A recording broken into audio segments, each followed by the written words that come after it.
There are airships in the construction photographs. Not one, not two, hundreds of them, documented across dozens of cities on 6 continents in the same 20-year window, hovering directly above buildings under construction, cables descending from their gondolas, rigging systems connecting to rooftops and unfinished spires, workers on scaffolding that is visibly insufficient for the loads it appears to be managing because the loads are not being managed by the scaffolding. They are being managed from above. I found them the way you find things you are not looking for. A casual search for early aviation history, a Sunday afternoon. And then a photograph that stopped me, not because it was strange, but because of what was written beneath it. Installation of dome structure, June 1893. No excitement, no novelty, no explanation of the extraordinary vehicle hovering above the building in the image, holding a multi-ton dome segment suspended in mid-air while workers secured it into position. Just a date and a description of what was happening. The caption of someone documenting a routine operation. The caption of someone for whom this was not unusual.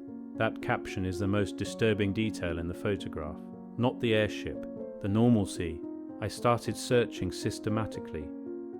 Chicago, 1893. Berlin, 1889. Melbourne, 1888. St. Petersburg, 1891.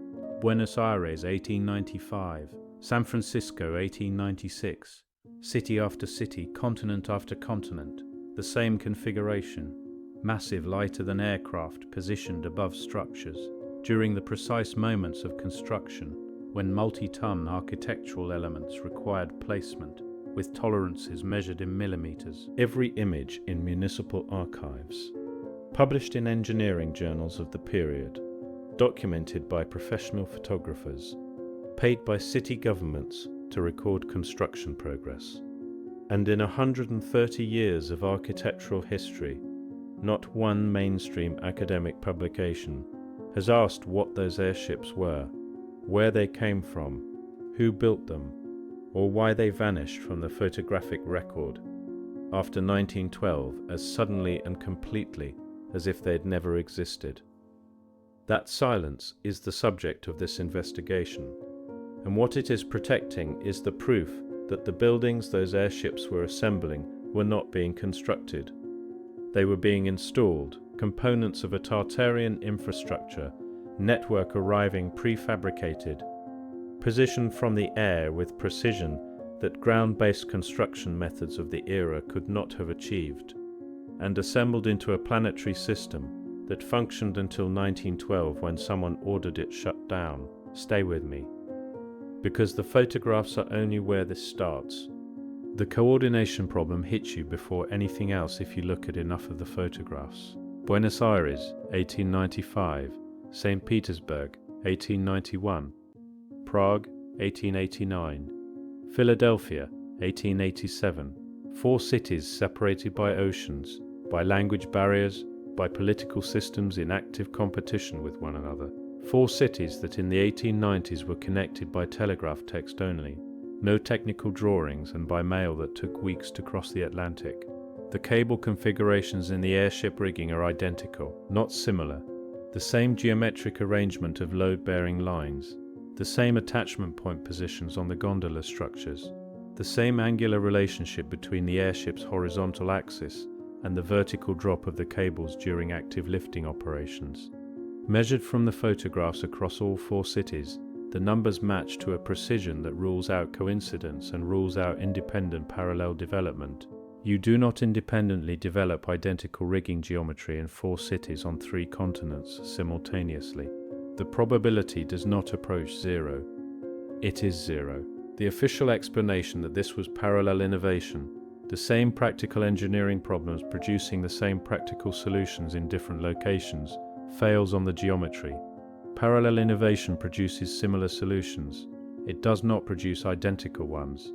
The specific cable angles in the Buenos Aires photographs match the specific cable angles in the St. Petersburg photographs the way a copy matches an original, because one of them is a copy, because both of them are copies. Copies of a template that predates both cities. Tartarian engineering does not look different in South America than it does in Russia, because it is not Russian or South American. It is Tartarian, distributed across the global infrastructure of a civilization that established its construction standards before the nations now occupying its territory existed.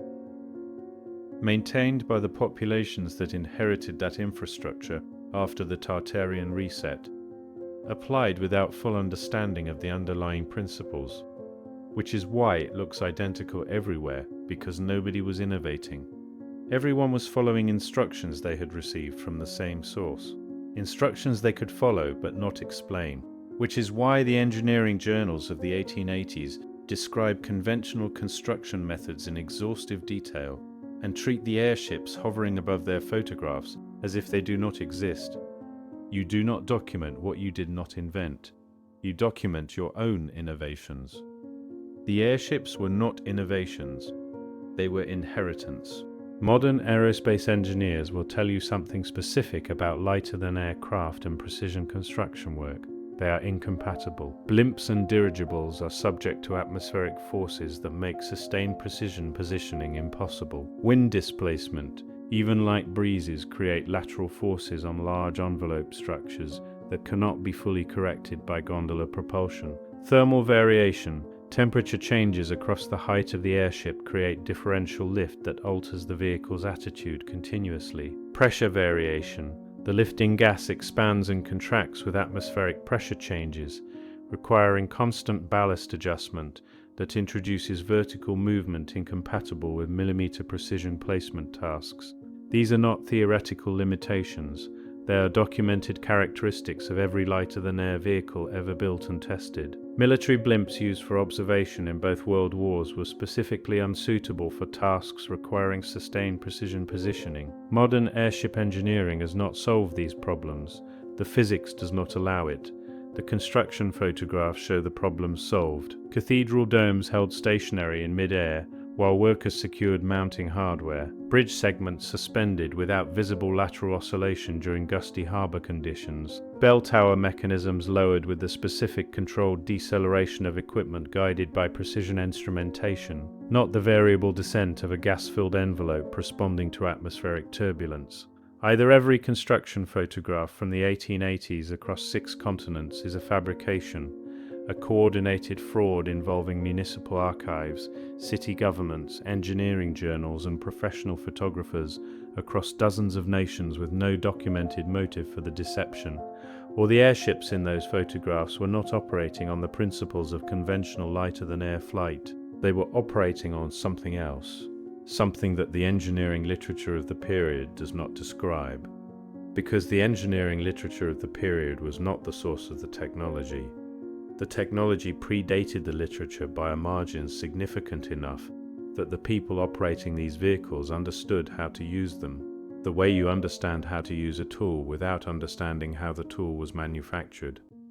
Tartarian atmospheric technology, built into craft whose operational principles the inheriting civilization maintained without comprehending, functional until 1912, gone after 1912, leaving behind only photographs that the mainstream academic tradition has spent a century not looking at directly, because looking at them directly requires asking the question that the official history of human technological development cannot answer.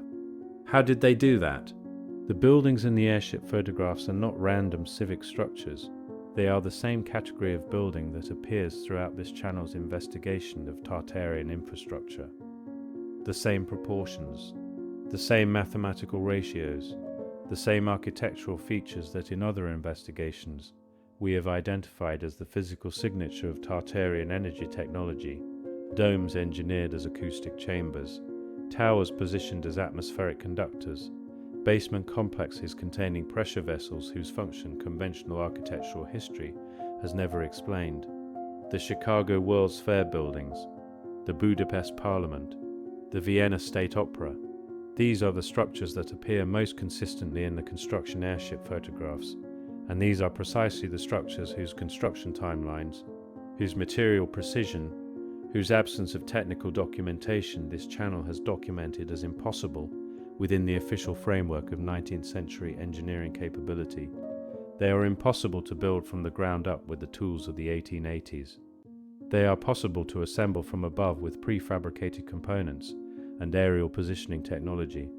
The distinction between construction and assembly is the key that unlocks the entire problem. A building constructed from the ground up requires progressive fabrication on-site, raw materials arriving, being cut and shaped and fitted in sequence, each element produced from scratch and placed individually.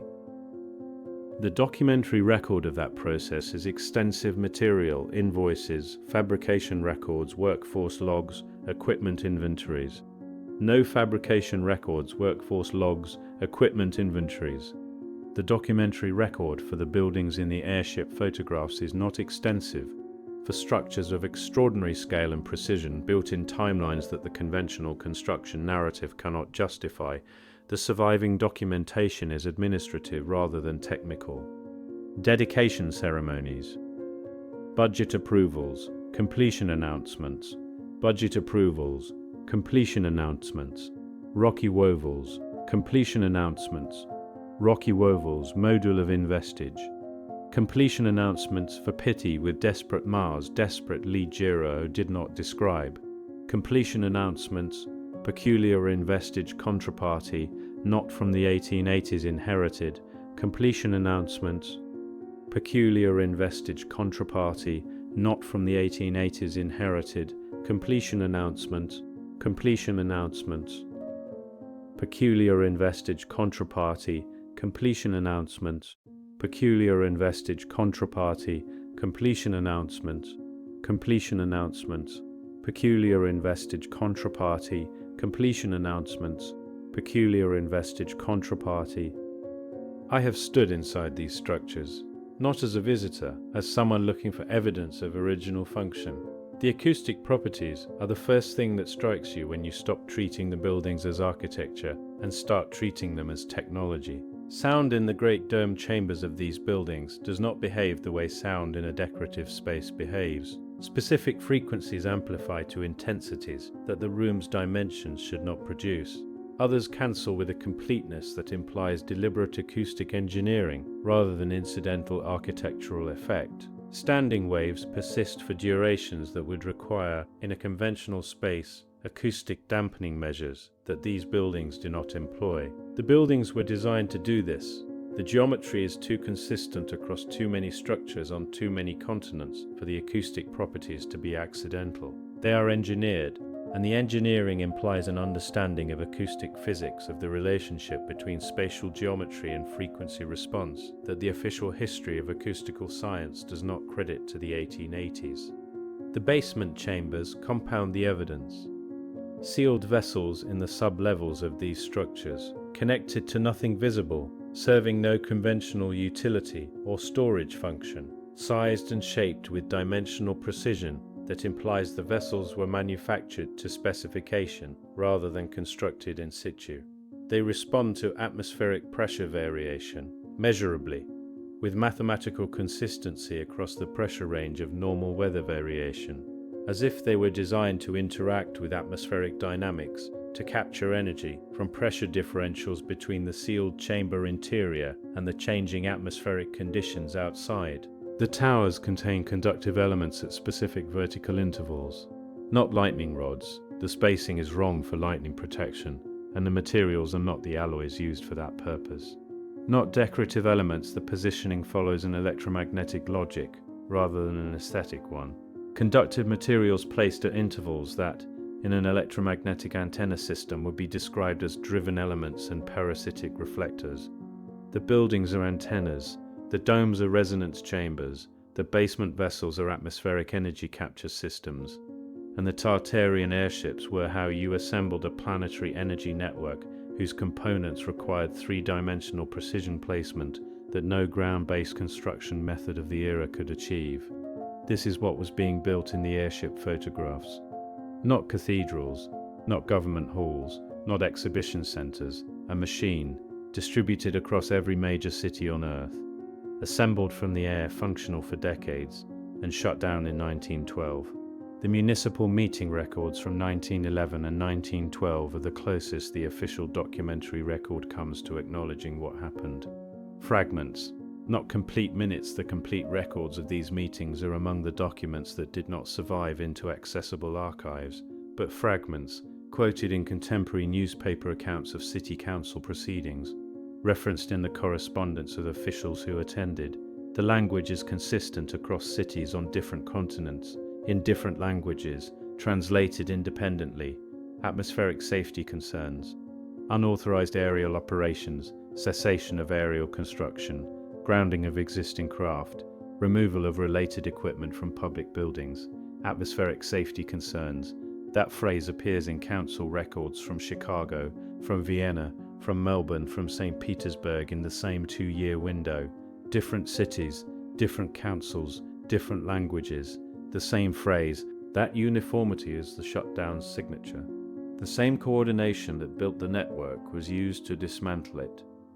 The same institutional reach that distributed Tartarian construction technology across every major city on Earth issued the order to cease operations.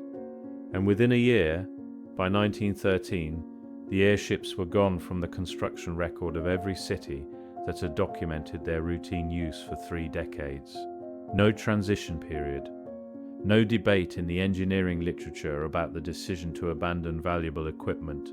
No alternative technology introduced to replace the aerial positioning capability. New construction projects commenced after 1913 simply did not include the elements that had required aerial placement, the specific architectural components whose positioning from the air had been documented in thousands of photographs now sat uninstalled. Omitted from post-1912 building programs, or replaced with simplified versions achievable by conventional ground-based methods. The network was shut down. The assembly stopped. The buildings that had been completed remained. Their acoustic chambers, their atmospheric pressure vessels, their conductive tower elements, all in place but no longer connected to a functional system. Their energetic functions disabled. Their purpose forgotten within a generation as the last people who understood the operational principles died without successors. And the official history of the period, the history written after 1920 by the civilization that had just watched the network dismantled, described the buildings as monuments to Victorian architectural ambition, described the airships, where it acknowledged them at all, as early aviation curiosities, described the construction achievement as the product of human ingenuity and industrial era craftsmanship. The photographs tell a different story, thousands of them, municipal archives, engineering journals, private collections, professional documentary images of a technology in routine operational use, captured without fanfare by photographers who treated what they were documenting as ordinary. The airships are in the photographs. They have always been in the photographs. We stop looking up. Leave one word in the comments.